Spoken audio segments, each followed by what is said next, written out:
வணக்கம் நண்பர்களே, இந்த பதிவில் நம்ம என்ன பார்க்க போகிறோம் அப்படின்னா வடபெரும் சமவெளிகள் அப்படின்றத பார்க்க போகிறோம். ஸோ யூனிட் 3 ஜியாகிரஃபியில் இயற்கை அமைவுகள் அப்படின்ற டாபிக் பார்த்துட்டு இருக்கோம்.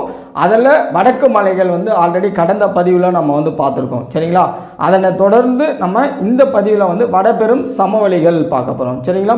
சமவெளிகள்னா என்ன அப்படின்னா பிளைன்ஸ் அப்படின்னு அர்த்தம், சரிங்களா? ஓகே, இப்போ இந்த சமவெளிகள் எப்படி உருவாகுது அப்படின்றத பார்க்கலாம் பாருங்க. அதாவது நம்ம வற்றாத நதிகள் அப்படின்னு பார்த்துருப்போம் இல்லையா, சிந்து, கங்கை, பிரம்மபுத்திரா அப்படின்ற இந்த வற்றாத நதிகள் பார்த்தீங்க அப்படின்னா இந்த மணல் கொண்டு சேர்க்கும் இல்லையா, சிந்து, கங்கை, பிரம்மபுத்திரா இந்த நதிகள் பார்த்தீங்க அப்படின்னா இந்த நதிகள் ப்ளஸ் இதனுடைய துணை ஆறுகளும் சேர்த்து வண்டல் மண்ணை எடுத்துன்னு படிய வைக்கும், சரிங்களா? என்ன மண்? வண்டல் மண் எடுத்துன்னு படிய வைக்கும். அந்த வண்டல் மண் படிய வைக்கிறதுனால தான் அந்த இடத்துல சமவெளி தோன்றுது, சரிங்களா? ஓகே, இதனுடைய நீளம் பார்த்தீங்க அப்படின்னா கிட்டத்தட்ட இது எங்கெங்கெல்லாம் இருக்கும் நிலப்பரப்பில் அப்படின்னு பார்த்தோம் அப்படின்னா ராஜஸ்தான் சமவெளி இருக்கும், ராஜஸ்தான் சமவெளி மேற்கில் இருக்கும், அதுக்கு அடுத்து பஞ்சாப், ஹரியானா சமவெளி இருக்கும், சரிங்களா? அதை தொடர்ந்து அப்படியே கங்கை சமவெளி வரும். அதை தொடர்ந்து கிழக்கில் பார்த்தீங்க அப்படின்னா பிரம்மபுத்திரா சமவெளி இருக்கும். அப்போது மேற்குலேருந்து, சரிங்களா, எங்கள் வெஸ்ட்லேருந்து கிழக்கு நோக்கி போகிறப்ப டோட்டலாக அதனுடைய நீளம் பார்த்தீங்க அப்படின்னா எவ்வளோ இருக்கும் அப்படின்னா 2400 கிலோமீட்டர், சரிங்களா? 2400 கிலோமீட்டர் இருக்கும். இதனுடைய அகலம் பார்த்தீங்க அப்படின்னா அகலம் எவ்வளோ இருக்கும் அப்படின்னு பார்த்தோம் அப்படின்னா 2500ன்றது எதில் வடக்கு மலையில் நம்ம பார்த்துருப்போம், சரிங்களா? அதுலேருந்து ஒரு 100 குறைவு பண்ணி இங்கே நோட் பண்ணிங்க, சரிங்களா? ஓகே, அப்போ இதனுடைய நீளம் மேற்குலேருந்து கிழக்கு நோக்கி பார்க்குறப்ப 2400 கிலோமீட்டர் இருக்கும். அகலம் பார்த்தீங்க அப்படின்னா வெஸ்ட்டில் அந்த 2400 இருக்கு இல்லையா, அதில் ஒரு 0 அடிச்சிடுங்க, 240 கிலோமீட்டர் இருக்கும் வெஸ்ட்டில், சரிங்களா? அதே ஈஸ்டில் பார்த்தீங்க அப்படின்னா இந்த 24 இருக்கு இல்லையா, இதுக்கு பிஃபோர் என்ன வரும், 23 வரும் இல்லையா? அப்போ 23 எழுதிங்க, கூட ஒரு 0 போட்டுருங்க, சரிங்களா? அப்போது இதில் வெஸ்ட்டில் பார்த்தீங்க அப்படின்னா அகலம் குறைவாக இருக்கும், ஈஸ்ட்டில் பார்த்தீங்க அப்படின்னா அகலம் அதிகமாக இருக்கும். இதை நோட் பண்ணிங்க, சரிங்களா? வேறு எங்கேயுமே இந்த டிஃப்ரெண்ட் வராது, சரிங்களா? எல்லா இடத்துலையும் வெஸ்ட்டில் தான் அகலமாக இருக்கும், ஈஸ்ட்டில் அகலம் குறைவாக இருக்கும். ஆனால் இந்த சமவெளிகளில் மட்டும் பார்த்தீங்க அப்படின்னா இந்த இடத்துல அகலம் வெஸ்ட்டில் குறைவாக இருக்குது, ஈஸ்ட்டில் அதிகமாக இருக்குது. இது எப்படி இந்த நம்பர்ஸ் ஞாபகம் வச்சுக்கணும் அப்படின்றத நான் சொல்லிட்டேன், சரிங்களா? ஓகே, அதுக்கடுத்து பார்த்தோம் அப்படின்னா இதனுடைய பரப்பளவு பார்த்தீங்க அப்படின்னா 7 lakh, சரிங்களா? 7 லட்சம் ஸ்கொயர் கிலோமீட்டர், சதுர கிலோமீட்டர். இதனுடைய பரப்பளவு 7 லட்சம் ஸ்கொயர் கிலோமீட்டர். இப்போ இது எப்படி உருவாகுது அப்படின்னு நம்ம பார்த்தோம். இந்த சிந்து, கங்கை, பிரம்மபுத்திரா இந்த நதிகள், இந்த ஆறுகள் ப்ளஸ் இதனுடைய துணை ஆறுகள் கொண்டு வரப்படுகின்ற அந்த வண்டல் மண் படிவு மூலமாக தான் இந்த சமவெளிகள் உருவாகுது. அப்போ இது மட்டுமா அப்படின்னா அப்படி இல்லை. இந்த இமயமலை இருக்குது, ஏன்னா இந்த இமயமலையிலிருந்து தான் இந்த நதிகளை உருவாகுது. ப்ளஸ் இமயமலை, அது இல்லாமல் விந்திய மலை. இந்த விந்திய மலை எங்கே இருக்குது அப்படின்றத நம்ம மேப்பில் பார்ப்போம், அடுத்து வரக்கூடிய டாபிக்ஸில் பார்ப்போம். அப்போ இந்த இமயமலை, விந்திய மலை இதிலிருந்து தோன்றக்கூடிய அந்த ஆறுகள் கொண்டு வரப்படுகின்ற அந்த வண்டல் மண் படிவு மூலமாகவும் இந்த சமவெளிகள் உருவாகுது அப்படின்னு சொல்கிறாங்க, சரிங்களா? இப்போ இந்த வடபெரும் சமவெளி எங்கே அமைந்திருக்கும் அப்படின்னு பார்த்தீங்க அப்படின்னா இந்த நம்ம வடக்கு மலைகள் பார்த்துருப்போம். அந்த வடக்கு மலைக்கு கிழக்கு பகுதியில், சரிங்களா? வடக்கு மலைக்கு சவுத்தில் இருக்கும், சரிங்களா? வடக்கு மலை சவுத்தில் இருக்கும், சரிங்களா? இப்போ வடக்கு மலைகள் இங்கே பார்த்துருப்போம். அதனுடைய சவுத் பார்ட்னா எது? இந்த சவுத்து, சரிங்களா? தெற்கு பகுதியில் இந்த சமவெளி அமைஞ்சிருக்கும், சரிங்களா? ஆல்ரெடி மேப்பில் நான் சொல்லியிருக்கேன், இங்கே எக்ஸ்பிளேஷனுக்காக சொல்லிட்டு இருக்கேன், சரிங்களா? வடக்கு மலைகள் இருக்கும், அதை தொடர்ந்து அதனுடைய சவுத் பார்ட்டில் தெற்கு பகுதியில் இந்த வடபெரும் சமவெளி அமைந்திருக்கும், சரிங்களா? இப்போது இந்த வண்டல் மண் எடுத்துன்னு படிய வைக்கிறது இல்லையா? இப்போ இந்த சமவெளியினுடைய பண்புகள் பார்க்க போகிறோம், சரிங்களா? என்ன பார்க்க போகிறோம்? இந்த சமவெளியினுடைய பண்புகள் பார்க்க போகிறோம். ஸோ இந்த பண்புகள் எப்படிலாம் பண்புகள் இருக்குது அப்படின்றத பொறுத்து இது ஒரு 5 பிரிவாக கொடுத்துருக்காங்க. அதில் முதல் பிரிவு தான் நம்ம என்ன பார்க்க போகிறோம் அப்படின்னா பாபர் சமவெளி அப்படின்றத பார்க்க போகிறோம், சரிங்களா? முதல் பிரிவு என்ன பார்க்க போகிறோம்? பாபர் சமவெளி. ஓகே, இப்போது இந்த பாபர் சமவெளி எங்கே அமைஞ்சிருக்கும் அப்படின்னா இப்போ நல்லா பாருங்கள், நான் அகைன் சொல்கிறேன். இப்போ இந்த வடக்கு மலைகள் பார்த்தோம், ஜம்மு அண்ட் காஷ்மீர்லேருந்து இங்கே அருணாச்சல பிரதேசம் இருக்கக்கூடிய பிரம்மபுத்திரா பள்ளத்தாக்கு வரையும் இருக்கும். இது வடக்கு மலை, சரி, ஓகே, மலை. இது இங்கே வந்து ராஜஸ்தான்லேருந்து சமவெளிகள் வந்து இப்போ ராஜஸ்தான் சமவெளி, பஞ்சாப் ஹரியானா சமவெளி, அதுக்கடுத்து அப்படியே கங்கை சமவெளி, அதுக்கடுத்து பிரம்மபுத்திரா சமவெளி, இது வரையும் நீண்டு இருக்கும். இந்த லென்த்து தான் வந்து நம்ம 2400 கிலோமீட்டர் அப்படின்னு சொல்கிறோம். சரிங்களா? ஓகே. இப்போது இந்த மலையிலேருந்து இந்த ஆறு வந்துட்டு அப்படியே வரும் இல்லையா? இந்த ஆறு வந்துட்டு என்ன பண்ணோம் அப்படின்னா அந்த மண்ணை எடுத்துன்னு வந்து இங்கே படிய வைக்கும். சரிங்களா? அதனால தான் சமவெளி இந்த உருவாகுது அப்படின்றத நம்ம வந்து பார்த்துருக்கோம். அப்போ எடுத்துகிட்டு வரப்போ இந்த மலையிலேருந்து வந்து பார்த்திங்க அப்படின்னா பெரும் மணல், அதுக்கடுத்து கற்கள் இதெல்லாம் வந்து கொண்டு வந்து சேர்க்கும். அப்போ அந்த மலையிலேருந்து அந்த ஆறு வந்துட்டு அந்த நீரோட இந்த படிவுகள் எடுத்துகிட்டு வந்து படி வைக்கிறப்ப ஃபஸ்ட்டு வந்து பார்த்திங்க அப்படின்னா நமக்கு இந்த மலைக்கு அடுத்து சமவெளி இருக்கும். அதில் முதல் பகுதி இருக்குது தான் இந்த பாபர் சமவெளி அப்படின்னு சொல்கிறோம். சரிங்களா? அப்போது அந்த மலையிலேருந்து வரப்போ வந்து பார்த்திங்க அப்படின்னா பெருமணலாம் எடுத்துகிட்டு வந்து இங்கே சேர்க்கும். அதுக்கு அடுத்த ஸ்டேஜில் யார் இருப்பாங்க அப்படின்னா தராய் மண்டலம் அப்படின்னு இருக்கும். சரிங்களா? அதை நம்ம அடுத்து பார்ப்போம். தராய் மண்டலம். அப்போ முதல்ல பாபர் சமவெளி இருக்கும், அதுக்கு அடுத்த ஸ்டேஜில் தராய் மண்டலம் இருக்கும், அதுக்கு அடுத்து வந்து பார்த்திங்க அப்படின்னா பாங்கர் சமவெளி இருக்கும், அதுக்கு அடுத்து வந்து பார்த்திங்கன்னா காதர் இருக்கும், அதுக்கு அடுத்து டெல்டா அப்படின்றத வந்து பார்ப்போம். சரிங்களா? அப்போது மலையிலேருந்து அந்த ஆறுகள் வந்து பார்த்திங்க அப்படின்னா கீழ் நோக்கி ஓடும். அந்த ஆறுகள் ஓடுறப்ப அந்த வண்டல் மண் எடுத்துன்னு வந்து படி வைக்கிறப்ப அந்த மலையில் இருக்கக்கூடிய அந்த கற்கள் பெருமணல்களும் அதை வந்து கொண்டு வந்து சேர்க்கும். அப்போது இந்த பாபர் சமவெளி எப்படி அமைஞ்சிருக்கும் அப்படின்னா பெருமணலாக இருக்கும். அப்போ இமயமலையிலேருந்து வரக்கூடிய அந்த ஆறுகள் கொண்டு வரக்கூடிய அந்த பெரும் மணல் எடுத்துகிட்டு வந்து இங்கே சேர்க்கும். இதுதான் வந்து நம்ம பாபர் சமவெளி அப்படின்னு சொல்கிறோம். அப்போ பெருமணலாக இருக்கிறதுனால இந்த இடத்துல வந்து நுண்துளை வந்து அதிகமாக இருக்கும். ஸோ கேப் வந்து அதிகமாக இருக்கும். அப்போ கேப் அதிகமாக இருக்கிறப்ப இந்த இடத்துல ஓடக்கூடிய இப்போ ஒரு சிற்றோடை ஓடுது அப்படின்னா நுண்துளை அதிகமாக இருக்கிறதுனால அந்த நீர் வந்து உள்வாங்கிக்கும். சரிங்களா? அதுதான் இங்கே வந்து சொல்லியிருக்காங்க. சரிங்களா? அதுக்கடுத்து இதனுடைய அகலம் பார்ப்போம். இதனுடைய அகலம் வந்து பார்த்திங்க அப்படின்னா வெஸ்ட்டில் எங்கே ஜம்மு அண்ட் காஷ்மீர். சரிங்களா? அதுக்கடுத்து ஈஸ்ட்டில் அசாமில் வந்து பார்த்திங்க அப்படின்னா குறுகி இருக்கும்.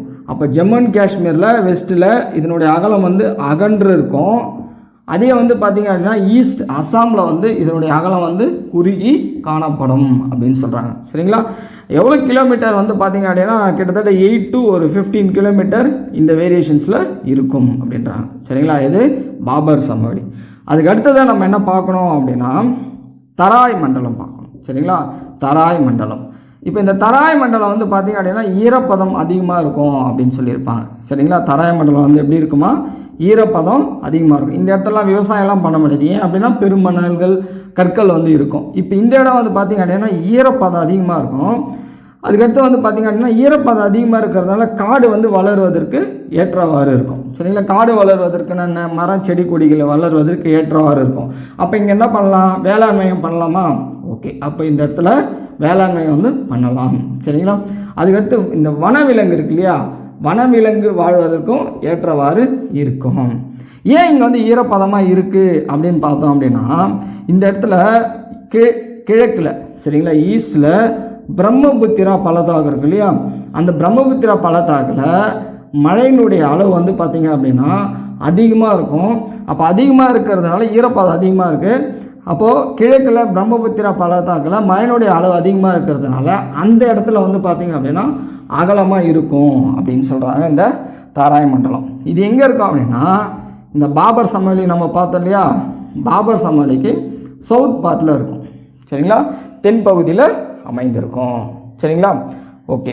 அதுக்கு அடுத்து வந்து பார்த்திங்க அப்படின்னா இது வந்து பார்த்திங்க அப்படின்னா அகலம் வந்து பார்க்கணும். அகலம் வந்து 15 to 30 கிலோமீட்டர் டிஸ்டன்ஸில் இருக்கும். சரிங்களா? அகலம் வந்து பார்த்திங்க அப்படின்னா 15 to 30 கிலோமீட்டர் டிஸ்டன்ஸில் இருக்கும். சரிங்களா? அதுக்கு அடுத்ததாக நம்ம வந்து பார்க்கணும், என்ன பார்க்க வேண்டியது இருக்குது அப்படின்னா பாங்கர் சமவெளி பார்க்கணும், அதுக்கடுத்து காதர் சமவெளி பார்க்கணும், அதுக்கடுத்து டெல்டா வந்து பார்க்கணும். அடுத்து நம்ம பாங்கர் சமவெளி, காதர் சமவெளி, டெல்டா சமவெளி பார்க்கணும். சரிங்களா? ஸோ வடபெரும் சமவெளிகள் பார்த்துட்ருக்கோம். உலகிலேயே வளமான சமவெளி அப்படின்னா அது வடபெரும் சமவெளிகள் தான். சரிங்களா? அந்த வடபெரும் சமவெளியினுடைய பண்புகள் பார்த்தோம். பாபர் சமவெளி, தராய் மண்டலம் அப்படின்றத பார்த்தோம். அதை தொடர்ந்து நம்ம பாங்கர் சமவெளி, காதர் சமவெளி வந்து பார்க்கலாம். இந்த பாங்கர் சமவெளி வந்து பார்த்திங்க அப்படின்னா கொஞ்சம் மேட்டு நில பகுதியில் அமைஞ்சிருக்கும். சரிங்களா? பாங்கர் சமவெளி கொஞ்சம் மேட்டு நில பகுதியில் அமைஞ்சிருக்கும். அதனால் இந்த இடத்துல வந்து பார்த்திங்க அப்படின்னா வெள்ளப்பெருக்கு ஏற்படாது. சரிங்களா? இந்த பாங்கர் சமவெளியில் வண்டல் மண் படிவு தான் படிஞ்சிருக்கும். சரிங்களா. என்ன மண் இருக்கும்? இந்த வண்டல் மண் தான் வந்து படிந்திருக்கும். இந்த வண்டல் மண்ணே வந்து பார்த்திங்க அப்படின்னா பழைய வண்டல் மண் அப்படின்னு கொடுத்துருப்பாங்க. இது ரொம்ப இம்பார்ட்டன்ட். அதே காதர் சமவெளி வந்து பார்த்திங்க அப்படின்னா புதிய வண்டல் மண்ணால் ஆனது. சரிங்களா, புதிய வண்டல் மண். இங்கே ஏன் பழைய வண்டல் மண், இங்கே ஏன் புதிய வண்டல் மண் அப்படின்னா, காதர் வந்து பார்த்திங்க அப்படின்னா இந்த ஆறுக்கு நியர்பையே இருக்கும். அதனால் ஒவ்வொரு வருடமும் மழை வரப்போ அந்த புதிய வண்டல் மண்ணை எடுத்துகிட்டு வந்து சேர்த்துட்டே இருக்கும். எந்த சமவெளியில்? காதர் சமவெளியில். இது ரொம்ப இம்பார்ட்டன்ட் இந்த டிஃப்ரெண்ட்டு. அப்போ புதிய வண்டல் மண் எடுத்துன்னு வந்து பதிவு வைக்கிறதுனால இந்த இடத்த வந்து நம்ம பெட் நிலம் அப்படின்னு சொல்கிறோம். சரிங்களா, என்னன்னு சொல்கிறாங்க? பெட் நிலம் அப்படின்னு சொல்கிறோம். இந்த இடத்த வந்து பழைய வண்டல் மண் எடுத்துன்னு வந்து பதிவு வைக்கும். சரிங்களா, ஓகே. இப்போ இது வந்து மேட்டு நில பகுதியில் இருக்கிறதுனால இந்த இடத்துல வெள்ளப்பெருக்கு வந்து ஏற்படாது. எந்த இடத்துல? பாங்கர் சமவெளியில். சரிங்களா, இந்த பிளேஸ் வந்து பார்த்திங்க அப்படின்னா பாங்கர் சமவெளி வந்து வேளாண்மைக்கு உகந்ததாக இருக்குது. இது பாங்கர் சமவெளி. ஏன் அப்படின்னா இந்த மண் வந்து பார்த்திங்க அப்படின்னா கருமை நிறத்தினோடு இருக்கும். அதுக்கடுத்து அந்த இலையினுடைய தழைகள் இருக்கு இல்லையா, அது சத்து தானே. அந்த இலை வந்து பார்த்திங்க அப்படின்னா மக்கி இருக்கும். அப்போது மண் வந்து கருமை நிறத்தினோடு இருக்கும். அப்போனா அந்த இலைகளினுடைய தழைகள்லாம் வந்து மக்கி இருக்கிறதுனால சத்து நிறைந்ததாக இருக்கும் அந்த மண். நல்ல வடிகால் அமைப்பு இருக்கிறதுனால இந்த இடத்துல வந்து வேளாண்மை வந்து செய்கிறாங்க. இங்கே செய்கிறாங்களா இல்லையா அப்படின்றத கொடுக்கல. சரிங்களா, ஓகே. இப்போது இந்த இடத்துல வந்து மண் வந்து எப்படி இருக்கும் அப்படின்னா மணலாக இருக்கும். சரிங்களா, எல்லாம் கலந்துருக்கு. மணல், சேறு, சரிங்களா, களிமண்ணாகவும் இருக்குது. மணல், சேறு, களிமண், அதுக்கப்புறம் வண்டல் மண், இந்த மாதிரி கலப்படமாக இருக்குது இந்த இடம். சரிங்களா, எது? காதர் சமவெளி அப்படின்றது. சரிங்களா, ஓகே. இதுதான் இதில் இருக்கக்கூடிய பாயிண்ட்ஸு. அதுக்கடுத்து நம்ம பார்க்குறத வந்து பார்த்திங்க அப்படின்னா டெல்டா சமவெளி பார்க்க போகிறோம். சரிங்களா, இந்த டெல்டா சமவெளின்றது எந்த இடத்துல அமைஞ்சிருக்கும் அப்படின்றத பார்க்கலாம் பாருங்கள். இப்போது அதுக்கு முன்னாடி வந்து நமக்கு ஒரு சில தகவல்கள் வந்து தெரியணும். இப்போது இங்கே கங்கை நதி ஓடுது. சரிங்களா, இந்த இடத்துல அப்படியே பிரம்மபுத்திரா நதி வருது. ஓகே. இப்போ இந்த கங்கை நதியும் பிரம்மபுத்திரா நதியும் இங்கே வந்து எங்கே போய் கலக்கும் அப்படின்னா இந்த பே ஆஃப் பெங்கால், வங்காள விரிகுடாவில் போய் கலக்கும். அப்போ அது கலக்கிற இடத்துல எங்கே? அந்த கடலில் போய் கலக்கும். அந்த கடலில் போய் கலக்கிறக்கூடிய அந்த இடத்துல வந்து பார்த்திங்க அப்படின்னா அது வந்து நதியாக போய் கலக்காமல் பல்வேறு பிரிவுகளாக வந்து பிரிஞ்சு போயிட்டு வந்து கலக்கும். சரிங்களா, எப்படி போயிட்டு கலக்குது? பல்வேறு பிரிவுகளாக பிரிஞ்சு போயிட்டு கலக்குது. சரி, ஓகே. அப்போது அந்த பல்வேறு பிரிவுகளாக பிரியுது. ஏன் அந்த மாதிரி பிரியுது அப்படின்னா இந்த இடத்துல ஆறு இருக்குப்பா, இந்த இடத்துல கடல் இருக்குப்பா. இது ரெண்டும் மீட் பண்ணுறக்கூடிய அந்த இடம் தான் வந்து நம்ம என்னன்னு சொல்கிறோம் அப்படின்னா முகத்துவாரம் அப்படின்னு சொல்கிறோம். என்னென்னு சொல்கிறோம்? அதை முகத்துவாரம் இல்லை கழிமுகம் அப்படின்னு சொல்கிறோம். அதாவது ஆற்று நீரும் இந்த கடல் நீரும் இந்த கலக்கக்கூடிய ரெண்டும் மிங்கிலாகக்கூடிய கலக்கக்கூடிய அந்த இடத்த வந்து முகத்துவாரம் அப்படின்னு சொல்கிறோம், இல்லை கழிமுகம் அப்படின்னு சொல்கிறோம். இப்போ இந்த இடத்துல வந்து ஆற்று நீரினுடைய வேகம் வந்து பார்த்திங்க அப்படின்னா குறைவாக தான் இருக்கும். ஆற்றினுடைய வேகம் வந்து குறைவாக இருக்கும். அதனால் நிறைய மணல் எடுத்துன்னு வந்து இங்கே வந்து பதிய வைக்கும். அப்போ பதிய வைக்கும் போது அந்த நதி வந்து பார்த்திங்க அப்படின்னா பல்வேறு கிளைகளாக வந்து பிரியும். அப்போ கிளைகளாக பிரியும் போது வந்து பார்த்திங்க அப்படின்னா இந்த முக்கோண வடிவத்தில் இந்த இடத்துல தோன்றும். சரிங்களா, இந்த முக்கோண வடிவத்தில் தோன்றக்கூடிய இந்த நிலப்பகுதியை தான் நம்ம என்னன்னு சொல்கிறோம் அப்படின்னா டெல்டா அப்படின்னு சொல்கிறோம். சரிங்களா, அப்போது கங்கை என்னென்ன ஆறு பாருங்கள், கங்கை, பிரம்மபுத்திரா, இந்த ஆறு போய் கலக்கக்கூடிய இந்த பெங்கால் வங்காள விரிகுடாவில் கலக்கும். அந்த முகத்துவாரத்தில் தோன்றக்கூடிய அந்த முக்கோண வடிவ நிலப்பகுதியை தான் நம்ம வந்து டெல்டா சமவெளி அப்படின்னு சொல்கிறோம். சரிங்களா, புரியுதுங்களா சொல்கிறது? கங்கை நதி, பிரம்மபுத்திரா ஆறு. சரிங்களா, இப்போது இது வந்து பார்த்திங்க அப்படின்னா கடலோடு கலக்குது. கடலோடு கலக்கக்கூடிய அந்த இடத்த தான் வந்து முகத்துவாரம் அப்படின்னு சொல்கிறோம். அப்போ அது கடலோடு கலக்கும் போது அந்த இடத்துல வந்து பார்த்திங்க அப்படின்னா அதனுடைய மூமெண்ட் வந்து பார்த்திங்க அப்படின்னா குறைவாக தான் இருக்கும். அதனால் நிறைய படிவுகளை எடுத்துன்னு வந்து இந்த இடத்துல வந்து பதிய வைக்கும். அப்போ கடலோடு கடக்கக்கூடிய இடத்துல இந்த படிவுகளை பதிய வச்சுட்டு தான் அது கடலோடு கலக்கும். அப்போது கடலோடு கலக்கும் முன்னாடி வந்து பார்த்திங்க அப்படின்னா பல்வேறு பிரிவுகளாக வந்து பிரிஞ்சிருக்கும், நிறைய கிளைகளாக வந்து பிரிஞ்சிருக்கும். அப்போ இந்த இடத்துல வந்து பார்த்திங்க அப்படின்னா முக்கோண வடிவத்தில் ஒரு நில தோற்றம் வந்து தோன்றும். அந்த சமவெளி தான் நம்ம என்னன்னு சொல்கிறோம் அப்படின்னா டெல்டா சமவெளி அப்படின்னு சொல்கிறோம். சரிங்களா, ஓகே. இந்த இடத்துல வந்து பார்த்திங்க அப்படின்னா ஆற்றின் வேகம் குறைவாக இருக்கும் அப்படின்றத வந்து நம்ம பார்த்துருக்கோம். சரிங்களா, ஓகே. அதாவது உலகிலேயே வந்து பார்த்திங்க அப்படின்னா மிக விரைவாக தோன்றக்கூடிய டெல்டா சமவெளி எது அப்படின்னா இந்த முக்கோண வடிவில் இருக்கக்கூடிய அந்த சுந்தரவன, சரிங்களா, சுந்தர்வன டெல்டா சமவெளி அப்படின்னு சொல்கிறோம் அதை. சரிங்களா, சுந்தரவன டெல்டா சமவெளி அப்படின்னு சொல்கிறோம். உலகிலேயே வந்து மிக விரைவாக உருவாகக்கூடிய சமவெளி அப்படின்னா இந்த சுந்தரவன டெல்டா சமவெளி தான். சரிங்களா, ஓகே. அதுக்கடுத்து வந்து பார்த்திங்க அப்படின்னா இப்போ இந்த இடத்துல வந்து என்ன இருக்கும் அப்படின்னா வண்டல் மண் எடுத்துன்னு வந்து பதிய வைக்கும். அதே வண்டல் மண் வந்து பார்த்திங்க அப்படின்னா புதிய வண்டல் மண்ணும் இருக்கும், பழைய வண்டல் மண்ணும் இருக்கும். சரிங்களா, அதுக்கடுத்து வேறு என்ன இருக்கும் அப்படின்னா சதுப்பு நிலமாக இருக்கும். சரிங்களா, இந்த நிலம் வந்து எப்படி இருக்கும் அப்படின்னா சதுப்பு நிலம் சேறு சகதியும் கலந்துருக்க மாதிரி இருக்கக்கூடிய நிலம். சரிங்களா, அப்போ இந்த வண்டல் மண் எடுத்துன்னு வந்து பதிய வைக்கிறது இல்லையா, அந்த வண்டல் மண்ணிலேயே உயர் நிலம், சரிங்களா, அதாவது மேட்டு நிலப்பகுதியை நம்ம என்னன்னு சொல்கிறோம் அப்படின்னா சார்ஸ் அப்படின்னு சொல்கிறோம். சரிங்களா, மேட்டு நிலப்பகுதியை சார்ஸ்ன்னு சொல்கிறோம். சதுப்பு நிலப்பகுதியை வந்துட்டு என்னன்னு சொல்கிறாங்க அப்படின்னா மேட்டு நிலப்பகுதியை சார்ஸ் அப்படின்னு சொல்கிறோம். சதுப்பு நிலப்பகுதியை வந்துட்டு நம்ம பில்ஸ் அப்படின்னு சொல்கிறாங்க. சரிங்களா, சதுப்பு நிலப்பகுதியை பில்ஸ் அப்படின்னு சொல்கிறோம். சரிங்களா, ஸோ இப்போ வந்து நம்ம சமவெளிகளில் பாங்கர் சமவெளி, காதர் சமவெளி, டெல்டா சமவெளி பார்த்துட்ருக்கோம். சரிங்களா, இந்த இடம் மட்டும் கொஞ்சம் நான் டெப்த்தாக சொல்லியிருப்பேன். ரீசன் என்ன அப்படின்னா நமக்கு அது வந்து கொஞ்சம் தெளிவாக தெரியணும். சரிங்களா, கூற்றுக்காரங்களாம் கேட்டாங்க அப்படின்னா நம்ம வந்து அதை அடிக்கணும். சரிங்களா, அதனால தான் வந்து அந்த இடம் வந்து சொல்லியிருப்பேன். சரிங்களா, ஓகே. இதை தொடர்ந்து வந்து பார்த்திங்க அப்படின்னா இந்த சமவெளியோட காலநிலை, நிலத்தோற்றம், அதன் அடிப்படையில் ஒரு 4 சமவெளியை வந்து பார்க்கணும். அதை அடுத்து வந்து பார்க்கலாம். அடுத்து நம்ம இந்த சமவெளியினுடைய 4 பிரிவுகள் வந்து பார்க்கலாம். சரிங்களா, அப்போ அதுக்கு முன்னாடி வந்து பார்த்திங்க அப்படின்னா அந்த வடபெரும் சமவெளியினுடைய அந்த பண்புகளை வைத்து 5 பிரிவுகளாக பார்த்தோம். பாபர் சமவெளி, அதுக்கடுத்து தராய் மண்டலம், அதுக்கடுத்து பாங்கர் சமவெளி, காதர் சமவெளி, டெல்டா அப்படின்றத வந்து பார்த்தோம். சரிங்களா, இப்போது இந்த காலநிலை, நிலத்தோற்றம் அப்படின்றத அடிப்படையில் 4 பிரிவுகளாக இந்த சமவெளியை வந்து பிரிச்சிருப்பாங்க. சரிங்களா, இப்போ இந்த சமவெளிகள் வந்து எங்கெல்லாம் அமைஞ்சிருக்கும் அப்படின்னு பார்த்தீங்க அப்படின்னா இந்த ராஜஸ்தான் சமவெளி வந்து ராஜஸ்தான் மாநிலத்தில் அமைஞ்சிருக்கும். அதுக்கடுத்து பஞ்சாப், ஹரியானா சமவெளி, அதை தொடர்ந்து வந்து பார்த்தீங்க அப்படின்னா கங்கை சமவெளி கிழக்கு நோக்கி அமைந்திருக்கும். அதுக்கடுத்து கிழக்கில் பிரம்மபுத்திரா சமவெளி அமைந்திருக்கும். சரிங்களா, ஓகே. இப்போ இதனுடைய குறிப்புகள் பார்க்கலாம். இப்போ சமவெளி அப்படின்னா நமக்கு என்னன்னு தெரியும், அந்த வண்டல் மண்ணை எடுத்துன்னு வந்து பதிய வைக்கும். அந்த பிளேஸை தான் வந்து நம்ம வந்து சமவெளி அப்படின்ற வந்து சொல்கிறோம். அப்போது என்னென்ன ஆறுகள் மூலமாக இந்த இடத்துல மண் எடுத்துன்னு வந்து பதிய வைக்க இருக்குது அப்படின்றத நம்ம வந்து பார்க்கலாம். இப்போ இந்த ராஜஸ்தான் சமவெளின்றது எந்த ஆறுகள் மூலமாக உருவாயிருக்கும் அப்படின்னு பார்த்தீங்க அப்படின்னா லூனி மற்றும் சரஸ்வதி. சரிங்களா, அதாவது சரஸ்வதி ஆறு வந்து மறைந்திருக்கு அப்படின்னு கொடுத்துருப்பாங்க. அப்போ லூனி மற்றும் சரஸ்வதி ஆறுனுடைய அந்த படிவைத்தல் மூலமாக ராஜஸ்தான் சமவெளி வந்து உருவாகியிருக்கு. சரிங்களா, அதுக்கடுத்து பஞ்சாப், ஹரியானா இந்த சமவெளி வந்து பார்த்திங்க அப்படின்னா சிந்துனுடைய நதிகள் இருக்கு இல்லையா, அந்த சிந்துனுடைய துணை நதிகள் வந்து 5 நதிகள் இருக்கும்.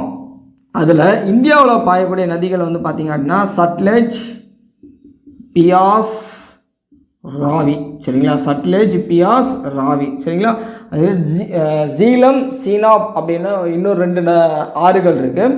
அது வந்து பார்த்திங்க அப்படின்னா பாகிஸ்தான் நோக்கி பாயக்கூடிய ஆறுகள். அதனால் இந்த 3 ஆறுகள் மட்டும் கொடுத்துருப்பாங்க, சிந்துனுடைய துணை ஆறுகள், இதில் துணை நதி. சரிங்களா, சட்லெஜ், பியாஸ், ராவி இந்த ஆறுகளினுடைய படிவைத்தல் மூலமாக பஞ்சாப், ஹரியானா சமவெளியை வந்து உருவாகிருக்கு. சரிங்களா, ஃபஸ்ட்டு வந்து ராஜஸ்தான் சமவெளி வந்து பார்த்திங்க அப்படின்னா லூனி, சரஸ்வதி ஆறு. அதுக்கடுத்து வந்து பார்த்திங்க அப்படின்னா பஞ்சாப் ஹரியானா சமவெளி வந்து பார்த்திங்கன்னா சிந்துவினுடைய துணை நதிகள் மூலமாக உருவாகக்கூடிய சமவெளி சட்லெஜ், பியாஸ், ராவி. அதுக்கடுத்து வந்து பார்த்திங்க அப்படின்னா கங்கை சமவெளி, இந்த கங்கையினுடைய துணை ஆறுகள் மூலமாக உருவாகக்கூடிய சமவெளி இது. சரிங்களா, என்னென்ன துணை ஆறுகள் கொடுத்துருக்காங்க பாருங்கள். இது எழுதுறதுக்கு லேட் ஆகாதனால எழுதிட்டேன்.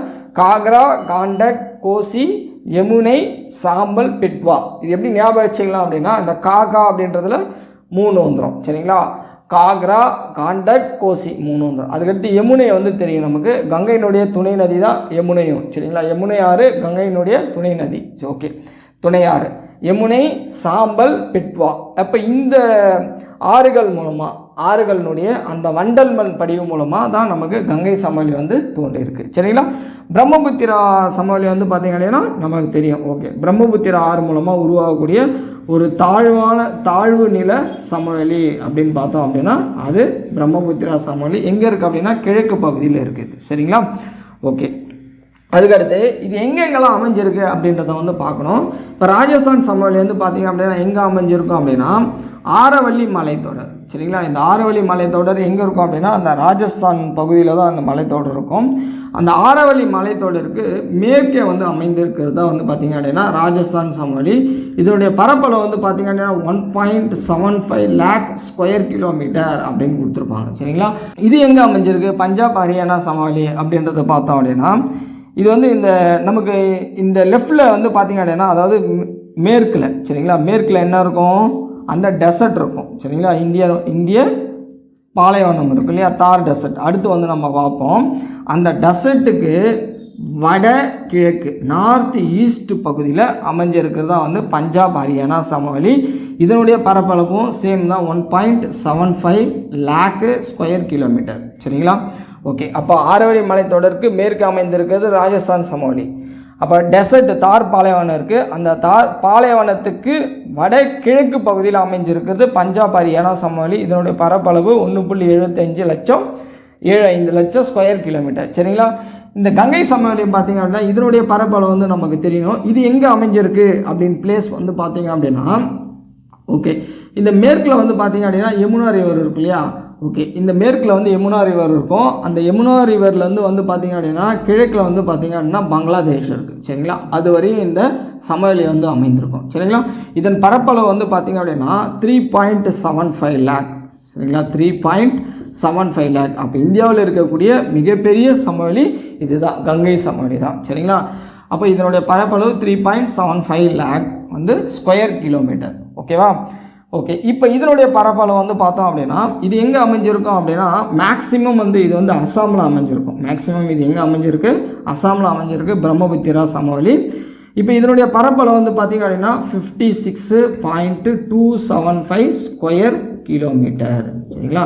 56.275 ஸ்கொயர் கிலோமீட்டர் குறுகிய அளவு தான் இது இருக்குது. சரி, ஓகே. அதுக்கடுத்து இந்த ராஜஸ்தான் சமவெளி வந்து ஏன் கம்பேர் பண்ணி சொல்லிட்டு இருக்கேன் நான். சரிங்களா. கம்பேர் பண்ணி சொல்லும் போது வந்து நமக்கு ஈஸியாக வந்து ஞாபகம் வந்துடும். ஓகே, ராஜஸ்தான் சமவெளி எடுத்துட்டோம் அப்படின்னா இந்த 2 ஆறுப்பா, பஞ்சாப் ஹரியானா சமவெளி எடுத்துட்டா இந்த 3 ஆறு, கங்கை சமவெளினா இந்த ஆறு, பிரம்மபுத்திரானா இந்த ஆறு. அப்போ தெரிஞ்சிடும் நமக்கு, ஈஸியாக ஐடென்டிஃபை பண்ணி குயிக்காக ஆன்சர் அட்டன் பண்ணுறதுக்கு ஈஸியாக இருக்கும். நமக்கு வந்து ப்ராக்டிக்கலாகவும் நம்ம வந்து ஞாபகம் வச்சுருப்போம். சரிங்களா. ஓகே, அப்போ பரப்பளவு பார்த்திங்க அப்படின்னா இது 2 சேமாக இருக்குது.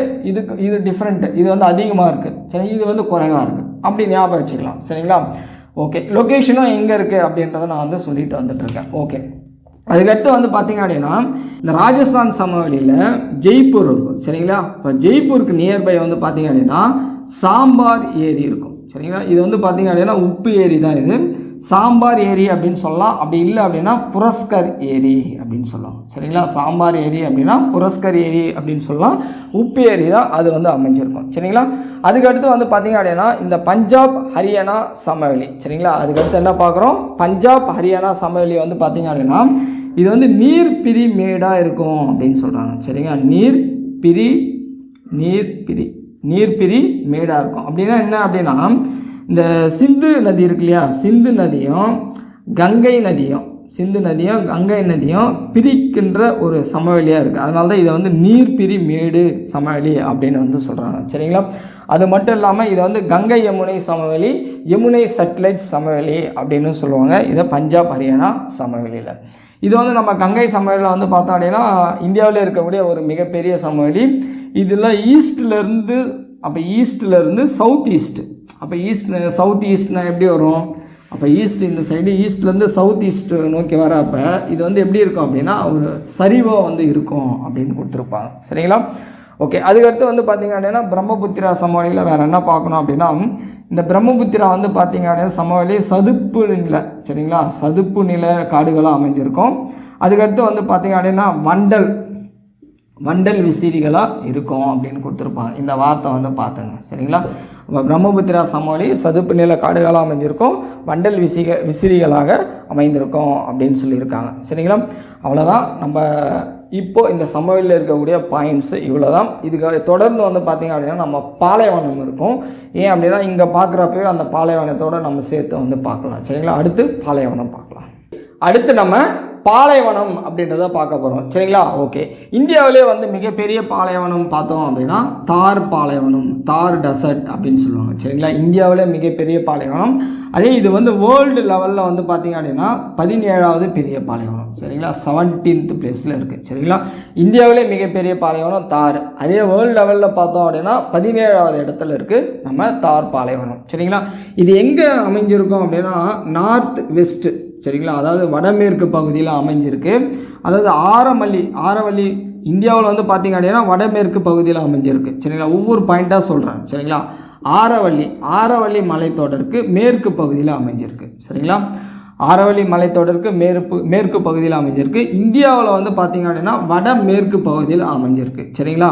ராஜஸ்தான் மாநிலத்தில் 3/2 பகுதி வந்து இந்த தார் பாலைவனம் முடிச்சிருக்கு. சரிங்களா? அப்போ இதனுடைய பரப்பளவு வந்து பார்த்திங்க அப்படின்னா கிட்டத்தட்ட வந்து 2 lakh ஸ்கொயர் கிலோமீட்டர் அப்படின்னு சொல்கிறாங்க. சரிங்களா? 2 லட்சம் சதுர கிலோமீட்டர். அதாவது இப்போ ராஜஸ்தான் மாநிலத்தில் 3 பகுதியை நம்ம பிரிக்கிறோன்னு வச்சுங்களேன். அப்போ இந்த 3/2 பகுதியை வந்து பார்த்திங்க அப்படின்னா இந்த தார் பாலைவனமே அமைஞ்சிருக்கு. சரிங்களா? அதுதான் இங்கே வந்து கொடுத்துருக்காங்க. சரிங்களா? இந்தியாவில் நார்த் வெஸ்ட் பகுதியில் இருக்குது. ஆரவல்லி மலைத்தொடருக்கு மேற்கே வந்து அமைந்திருக்கு. சரிங்களா? இந்தியாவில் மிகப்பெரிய பாலைவனம், வேர்ல்டில் 17வது இடத்துல இருக்கக்கூடிய பெரிய பாலைவனம் இது. சரிங்களா? 2 லட்சம் ஸ்கொயர் கிலோமீட்டர் இருக்கக்கூடிய பாலைவனம். இந்த பாலைவனத்தை வந்து பார்த்திங்க அப்படின்னா 2 பிரிவாக பிரிக்கலாம். சரிங்களா? அப்போது இந்த பாலைவனம் வந்து எங்கே அமைஞ்சிருக்கும் அப்படின்னா இந்தியா பாகிஸ்தான் இந்த எல்லை பகுதியில் அமைஞ்சிருக்கும். இந்தியா பாகிஸ்தான் எல்லை பகுதியில் இயற்கையாகவே அமைந்திருக்கிறது தான். சரிங்களா? ஓகே. அப்போ இந்தியா பாகிஸ்தான், இப்போ இந்தியா அப்படி இருக்குது அப்படின்னா இந்த பாகிஸ்தான் இருக்குது. இந்த எல்லை பகுதியில் அமைஞ்சிருக்கிறது தான் வந்து இந்த தார் பாலைவனம் அப்படின்னு சொல்லலாம். இந்த தார் பாலைவனத்தை வந்து பார்த்திங்கன்னா 2ஆக வந்து பிரிக்கலாம். ஒன்று வந்து பார்த்திங்க அப்படின்னா மருஸ்தலி அப்படின்னு சொல்கிறாங்க. சரிங்களா? 2 பிரிவாக பிரிக்கலாம். ஒன்று வந்து என்னன்னு சொல்கிறோம் அப்படின்னா மருஸ்தலி அப்படின்னு சொல்கிறோம். 2வது வந்து பார்த்திங்க அப்படின்னா பாங்கர் அப்படின்னு சொல்லலாம். இந்த பாங்கர் அப்படின்ற வார்த்தையை நம்ம ஆல்ரெடி சமவெளியில் வந்து பார்த்துருக்கோம். சரிங்களா? இந்த மருஸ்தலி அப்படின்ற பகுதியில் வந்து பார்த்திங்க அப்படின்னா ஃபுல் டெசர்ட் தான். இந்த இடத்துல எதுவுமே வந்து முளைக்காது, அதாவது செடி கொடிகள் எதுவுமே இருக்காது. ஃபுல்லாகவே வந்து பார்த்திங்க அப்படின்னா வறட்சியாக இருக்கக்கூடிய ஒரு பிளேஸ் மருஸ்தலி. பாங்கர்ன்றது இதை வந்து பார்த்திங்க அப்படின்னா செமி டெசர்ட் அப்படின்னு சொல்கிறாங்க. சரிங்களா? ஸோ செமி டெசர்ட் அப்படின்னா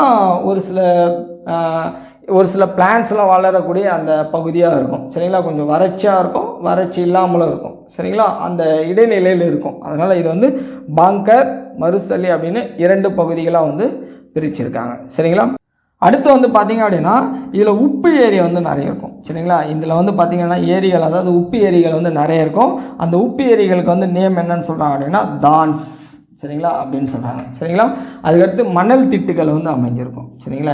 என்ன அமைஞ்சிருக்கும்? மணல் திட்டுகள் வந்து அமைஞ்சிருக்கும். சரிங்களா? அந்த உப்பு ஏரிகள் தான் ஹிந்தியில் இது வந்து நேம் வந்து பார்த்திங்க அப்படின்னா தான்ஸ் அப்படின்னு சொல்கிறது ஹிந்தியில். சரிங்களா?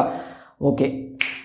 இப்போ நம்ம வந்து இந்த சமவெளிகள் வந்து நம்ம ஃபுல்லாக வந்து பார்த்து முடிச்சிருக்கோம். இதை தொடர்ந்து தீபகற்ப பீடபூமி பார்க்கணும், கடற்கரை சமவெளிகள் பார்க்கணும், அதுக்கடுத்து தீவுகள் வந்து பார்க்கணும். சரிங்களா? அதை வந்து நம்ம அடுத்த பதிவில் வந்து பார்க்கலாம். நன்றி.